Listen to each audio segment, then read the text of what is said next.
ओम नमो नारायण। दोस्तों, आइए जानते हैं देव उठनी एकादशी 11 की कथा। यह कब मनाई जाती है?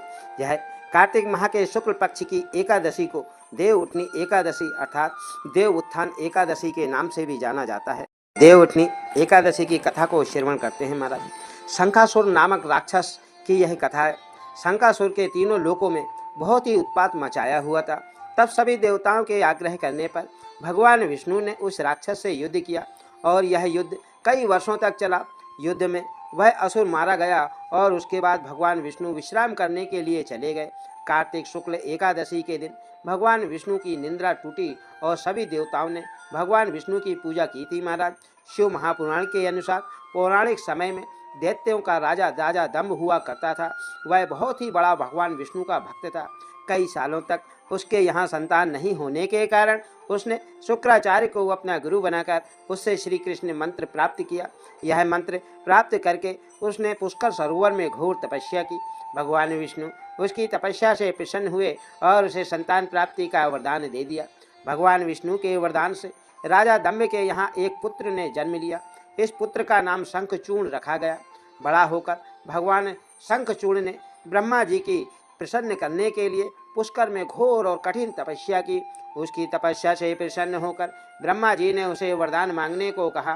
तब शंखचूर्ण ने वरदान मांगा कि वह हमेशा अजर अमर रहे, वह कोई भी देवता उसे नहीं मार पाए। ब्रह्मा जी ने उसे यह वरदान दे दिया और तथास्तु कहा और कहा कि बद्री वन जाकर धर्मध्वज की पुत्री तुलसी से तपस्या जो कर रही है उसके साथ तुम विवाह कर लो। शंखचूर्ण ने वैसा ही किया और तुलसी के साथ विवाह के बाद सुख पूर्वक, प्रसन्नता पूर्वक और सुखी पूर्वक रहने लगा। उसने अपने बल से देवताओं, असुरों, दानवों, राक्षसों, गंधर्वों, नागों, किन्नरों, मनुष्यों और त्रिलोकी में सभी प्राणियों पर विजय प्राप्त कर ली। वह भगवान श्री कृष्ण का परम प्रिय भक्त था।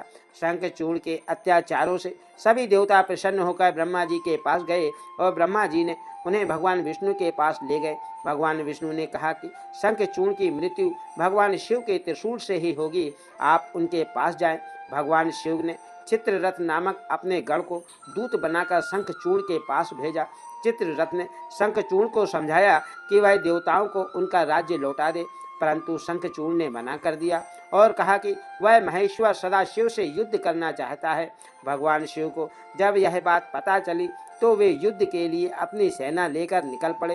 इस तरह देवता और दानवों में घमासान युद्ध हुआ, देवासुर संग्राम हुआ, परंतु ब्रह्मा जी के वरदान के कारण शंखचूर्ण को देवता नहीं हरा पाए, अर्थात देवताओं ने नहीं हरा पाए। भगवान शिव ने शंखचूर्ण का वध करने के लिए जैसे ही अपना त्रिशूल उठाया तभी आकाशवाणी हुई कि जब तक शंखचूर्ण के हाथ में श्री हरि का कवच और इसकी पत्नी का सतीत्व अखंडित है और अखंड है, तब तक इस शंखचूर्ण का वध नहीं हो सकता।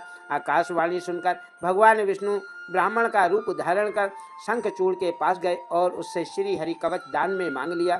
शंखचूर्ण बहुत बड़ा दानी था महाराज। अब शंखचूर्ण ने वह कवच बिना किसी सोच संकोच के दान कर दिया। इसके बाद भगवान विष्णु शंखचूर्ण का रूप बनाकर तुलसी देवी के पास गए और तुलसी देवी शंखचूर्ण रूपी भगवान विष्णु ने तुलसी के महल में हैं उसके द्वार पर जाकर अपनी विजय और जीत की घोषणा कर दी और उसे सूचना दी। यह सुनकर तुलसी बहुत ही प्रसन्न हुई और पति रूप में आए हुए भगवान का पूजन किया और उनके साथ रमण किया। ऐसा करते ही तुलसी का सतीत्व खंडित हो गया महाराज। भगवान शिव ने युद्ध में अपने त्रिशूल से शंखचूर्ण का वध कर दिया महाराज। जब तुलसी को पता चला कि वे उसके पति नहीं हैं बल्कि वे तो भगवान विष्णु हैं, क्रोध में आकर तुलसी ने कहा, आपने छल पूर्वक मेरा धर्म भ्रष्ट कर दिया है, मेरे पति को मार डाला, अतः मैं आपको श्राप देती हूँ कि आप पाषाण होकर धरती पर रहें, धरती पर ही पत्थर बनकर रहें।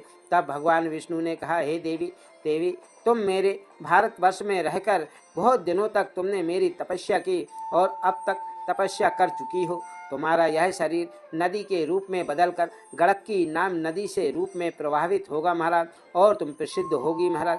तुम पुष्पों के श्रेष्ठ तुलसी का वृक्ष बन जाओगी और सदा सदा मेरे साथ रहोगी। तुम्हारे श्राप को मैं सत्य करने के लिए पाषाण रूप में शालिग्राम बनकर रहूँगा। गड़क्की नदी के तट पर मेरा वास होगा।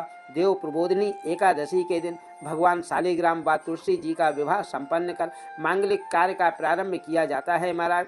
हिंदू धर्म मान्यता के अनुसार इस दिन तुलसी शालिग्राम का विवाह करने का उपार और उपाय किया जाता है महाराज। इससे पुण्य प्राप्त होता है महाराज। देवउठनी एकादशी के दिन व्रत करने वाली महिलाएं प्रातः काल में स्नान आदि से निवृत्त होकर आंगन में चौक बनाती हैं महाराज। इसके पश्चात भगवान विष्णु के चरणों को अपनी कला और रंगोली के द्वारा कलात्मक रूप से अंकित कर सजाती हैं महाराज। फिर दिन की तेज धूप से भगवान विष्णु के चरणों को सूपे या डलिए से ढक देती हैं महाराज। इस तरह भगवान विष्णु के घंटा, शंख, मृदंग, नगाड़े और वीणा के द्वारा उनका स्वागत सत्कार और पूजन करती है महाराज। विधिवत प्रकार के खेल कूद, लीला और नाच आदि कर मंत्रों द्वारा उनका पूजन करते हैं महाराज। आंगन में देव उत्थान का चित्र बनाएं, तत्पश्चात फल, पकवान, सिंघाड़े, गन्ने आदि चढ़ाकर डलिया से ढक दें और मौसमी फल और मौसमी सब्जी के द्वारा उनका पूजन आदि किया जाता है महाराज और दीपक जलाया जाता है महाराज।